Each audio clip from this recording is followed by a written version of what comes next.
সংখ্যা পদ্ধতির চতুর্থ লেকচারে সবাইকে স্বাগত। আজকে আমরা শিখতে যাচ্ছি কিভাবে অক্টাল সংখ্যা থেকে হেক্সাডেসিমেল সংখ্যা এবং হেক্সাডেসিমেল সংখ্যা থেকে অক্টাল সংখ্যায় রূপান্তর করা যায়। মনোযোগ দিয়ে ক্লাসটি করো, এই বিষয়ে সম্পর্কে সকল সমস্যা ইনশাল্লাহ সমাধান হয়ে যাবে। তো আজকে আমরা শিখবো অক্টাল সংখ্যা থেকে হেক্সাডেসিমেল সংখ্যা। তো মাথায় রাখতে হবে যে অক্টাল থেকে হেক্সাডেসিমেলে কিন্তু সরাসরি রূপান্তর হয় না। মানে তুমি যেমন ডেসিমেল থেকে অন্য সংখ্যা বা অন্য সংখ্যা থেকে ডেসিমেলে সরাসরি এসছো, বা অক্টাল থেকে বাইনারি থেকে অক্টালে সরাসরি এসছো, এখানে কিন্তু সরাসরি হবে না। তোমাকে মধ্যবর্তী একটা সংখ্যার সহায়তা নিতে হবে। সেই সংখ্যাটা আমরা নিব বাইনারি। এখানে ডেসিমেলও করা যায়, কিন্তু অক্টাল থেকে ডেসিমেল তারপর হেক্সাডেসিমেল। কিন্তু আমরা বাইনারি করলেই সহজেই আসতে পারবো। মানে আমরা অক্টাল থেকে আসবো বাইনারি এবং বাইনারি থেকে আসবো হেক্সাডেসিমেল। আবার ঠিক যখন হেক্সাডেসিমেল থেকে অক্টালে যাব, ঠিক মাঝখানে বাইনারিতে যাব, তারপরে অক্টালে যাব। তো এইভাবে আমরা রূপান্তরটা করবো আজকে। হ্যাঁ, তো আমরা গত ক্লাসগুলোতে অবশ্যই কীভাবে অক্টাল সংখ্যা থেকে হেক্সাডেসিমেল সংখ্যায় যাওয়া যায়, এর জন্য অবশ্যই আমাদেরকে বাইনারিতে অক্টাল থেকে বাইনারি, বাইনারি থেকে অক্টাল, ঠিক একইভাবে হেক্সাডেসিমেল থেকে বাইনারি, বাইনারি থেকে হেক্সাডেসিমেলের বিষয়টা খুব ভালোভাবে আগে জানতে হবে। যদি না জানা থাকে তাহলে আমাদের তৃতীয় যে লেকচারটা আছে এখানে ভালোভাবে ক্লাসটা করে নিতে হবে। তো এখন আমরা একটা সংখ্যা লিখে ফেলি যে 550.7.76।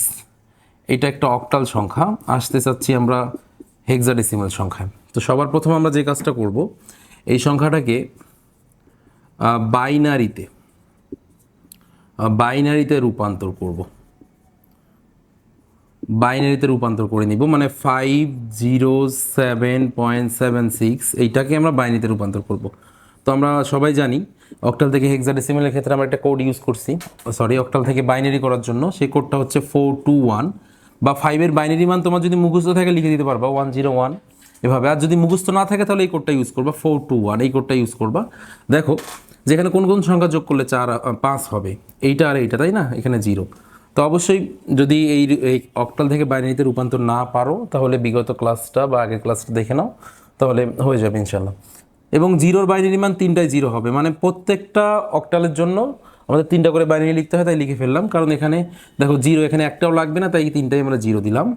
এবার দেখো তারপরে 7-এর বাইনারি মান 3টাই লাগে, 3টা যোগ করলে তারপরে 7 হবে, তাই 3টার নিচে 1 দিলাম, 1 দিয়ে ফেলছি। আচ্ছা, এবার ঠিক একইভাবে 7-এর বাইনারি মান 111, 6-এর বাইনারি মান দেখো এখান থেকে করতে পারবো সুন্দরভাবে 110। ঠিক আছে। আচ্ছা, এবার কি করবা? এবার এই যে বাইনারি মানটাকে এখন তুমি হেক্সাডেসিমেলে রূপান্তর করবা। হেক্সাডেসিমেলে রূপান্তর। দেখো কি করবা তাহলে, এই বাইনারি মানটাকে হুবহুব আগে লিখে ফেলবা, যা আছে তা হুবহুব লিখে ফেলবা। লেখার পর এই যে ভগ্নাংশ এই জায়গায় ছিল, ভগ্নাংশটা দিলাম এই জায়গায়, আর তারপরে 11111। আচ্ছা, পূর্ণ সংখ্যার বেলায় সবার বামে এবং ভগ্নাংশের বেলায় সবার ডানে শূন্য যদি একটা বা দুইটা বা থাকে বা 3টা থাকে, এগুলো না লিখলেও সমস্যা নেই, এগুলো বাদ দিতে পারবা। এবার আমরা এখন এই বাইনারি থেকে হেক্সাডেসিমেল কিভাবে করি, একটা করে বাইনারির জন্য চারটা করে বাইনারি নিয়ে 4টা করে আমরা বাইনারি ডিজিট নিই, তাই না? বাইনারি ডিজিট নিয়ে একটা করে কিন্তু আমরা হেক্সাডেসিমেল ডিজিট লিখি, তাই 4টা করে ভাগ করে নিব শেষ থেকে। আমরা গত ক্লাসে শিখে নিয়েছি কিভাবে করতে হয়। আচ্ছা দেখো, তারপরে আবার এখানে 4টা নিব এবং এখানে 4টা না মিললে বাকিগুলো শূন্য দ্বারা ফিল আপ করে নিলাম। ঠিক পরেরটাতেও একইভাবে 1 2 3 4 4টা নিয়ে নিলাম, আর না মিললে বাকিগুলো শূন্য দ্বারা কী করবো, ফিল আপ করে নিব। দেখো তারপর এবার তোমাদেরকে বলা হয়েছিল বাইনারি থেকে হেক্সাডেসিমেল করার জন্য যদি মুখস্থ থাকে মানটা লিখতে পারবা, মুখস্থ না থাকলে বলছিলাম একটা কোড ইউজ করতে, সেটা ছিল 8421। দেখো এবার এটা আসলে হেক্সাডেসিমেলে কত, এই মানটা এখানে বসায় নিবা। বসে নেওয়ার পর দেখো কার নিচে 1 আছে সেটা লিখে ফেলো। কার নিচে 1 আছে দেখো তো, শুধু 1-এর নিচে, তার মানে 1 হচ্ছে। ঠিক একইভাবে এই সংখ্যাটা দেখো, এই সংখ্যাটা কি হচ্ছে দেখো, কি আছে 0100। কার নিচে 1 আছে, 4-এর নিচে, শুধু 4 লিখে ফেলবা। তারপরে দেখো এখানে কত আছে, 0311, তাই না? আচ্ছা 0311। তো এখানে সবগুলো যোগ করলে তুমি পাবা 7, এটা 7 লিখে ফেলো। তারপরে দেখো এখানে সবগুলো 1 আছে, তাহলে সবগুলো 1 যোগ করে ফেলে দেখো 15 হয়, এবং 15 মানে কিন্তু হেক্সাডেসিমেলে F, তাই Fটা লিখে ফেলবা। যদি 10 হইতো আমি A লিখতাম, যদি 11 হইতো B লিখতাম, যদি 12 হইতো C লিখতাম, এভাবে কিন্তু। হ্যাঁ, তারপরে ঠিক একইভাবে দেখো এটা 8 হবে, মানে 1 3টা 0 বলতে এটা 8কে বোঝাচ্ছে। তাহলে তোমার অ্যান্সারটা হয়ে গেল এই 0.776, এই অক্টাল মানটার হেক্সাডেসিমাল মান হচ্ছে 147.F8। তো এই ছিল তোমার অক্টাল থেকে হেক্সাডেসিমাল। এভাবে তুমি যে কোনো অক্টাল সংখ্যাকে হেক্সাডেসিমাল সংখ্যায় রূপান্তর করতে পারবা। তো এবার আমরা ঠিক হেক্সাডেসিমাল থেকে অক্টাল সংখ্যায় রূপান্তর করব, কিভাবে করা যায় ঠিক এটার উল্টো। হ্যাঁ, এভাবে যেভাবে করতেছি সবার প্রথম বাইনারিতে আসবো, আর বাইনারিতে আসার পর আমরা ওই বাইনারি মানটাকে আবার অক্টাল মানে রূপান্তর করে ফেলবো, তাহলেই হয়ে যাবে আমাদের। দেখো এখন আমরা এই হেক্সাডেসিমাল থেকে হেক্সাডেসিমাল টু অক্টালে রূপান্তর করব, তাই না? Hexadecimal two octal. তো দেখো একটা হেক্সাডেসিমাল মান লিখে ফেলি, B57 বা B5E লিখলাম, .D2, এটা হেক্সাডেসিমাল, আসবো অক্টালে। তো কী করতে হবে? সবার প্রথম বাইনারিতে রূপান্তর করতে হবে, মানে বাইনারিতে আসতে হবে আগে। তো বাইনারিতে আসার জন্য কি করবা? হেক্সাডেসিমাল থেকে বাইনারি কিভাবে করতে হয় আমরা সবাই জানি।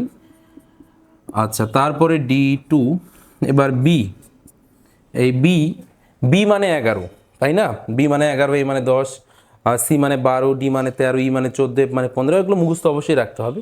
যদি মান মুখস্থ থাকে 11 বাইনারি মান তুমি লিখতে পারো, আর যদি মুখস্থ না থাকে তাহলে ব্যবহার করবা 8421, হেক্সাডেসিমাল থেকে অক্টাল কিভাবে করা যায়। তারপরে দেখবা এখানে বি আছে, বি মানে কত? 11, এটা মাথায় রাখতে হবে। এবং কোন কোন সংখ্যা যোগ করলে 11 হয়? এইটা, এইটা আর এইটা, আর যেটা লাগবে না সেখানে 0, দেখো মিলে যাবে। তারপরে 5, দেখো 0101 হবে, এখান থেকে দেখো 5-এর মান হচ্ছে 0101, মানে এই দুটোতে 1 দিলে 5 হয়। আচ্ছা, তারপরে দেখো ই মানে 14, দেখো কোন কোন সংখ্যা যোগ করলে 14 হয়?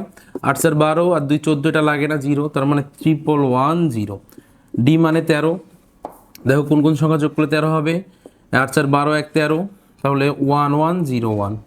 এবং 2 বলতে বোঝানো হচ্ছে 0010, দেখো তাহলে শুধু 2 এর নিচে 1 হবে। ঠিক আছে তো? আচ্ছা, তো এবার কি হয়ে গেল? এবার বাইনারিতে রূপান্তর করে ফেললো, তাই না? এবার বাইনারিতে আসার পর এবার কোন সংখ্যা যাবে? এবার যাবো অক্টালে, এবার যাবা অক্টালে রূপান্তর করবা। দেখো এই মানটা আগে লিখে ফেলবা, যা আছে হুবহুব লিখে ফেলবা। হুবহুব লেখার পর এই যে এখানে ভগ্নাংশ, এই ভগ্নাংশটা দিলাম, আর তারপরে দেখো 1101, তারপরে 0010। ঠিক আছে, এবার মানটা লেখার পর বাইনারি থেকে অক্টাল কিভাবে করছো? 3টা করে বিট নিয়ে একটা করে বাইনারি লিখছো, মানে 3টা বাইনারি নিয়ে একটা করে অক্টাল লিখছো, তাই না? মানে 3টা করে তুমি কি নিছো? একটা করে অক্টালের জন্য 3টা করে বাইনারি বিট নিছো। গত ক্লাসে কিন্তু আমরা সুন্দরভাবে শিখেছি যে 3টা করে বাইনারি বিট মিলে একটা করে অক্টাল ডিজিট হচ্ছে। তাহলে আমরা এই যে 3টা করে ভাগ করে নিব, দেখো এখানে 3টা ভাগ করে নিব, এখানে 3টা ভাগ করে নিব, এখানে 3টা, যদি না মিলতো বামে 0 নিতাম। ঠিক একইভাবে ভগ্নাংশের ক্ষেত্রে বাম থেকে ডানের দিকে এবং এখানে আরেকটা 0 দিয়ে মিলাই নিব।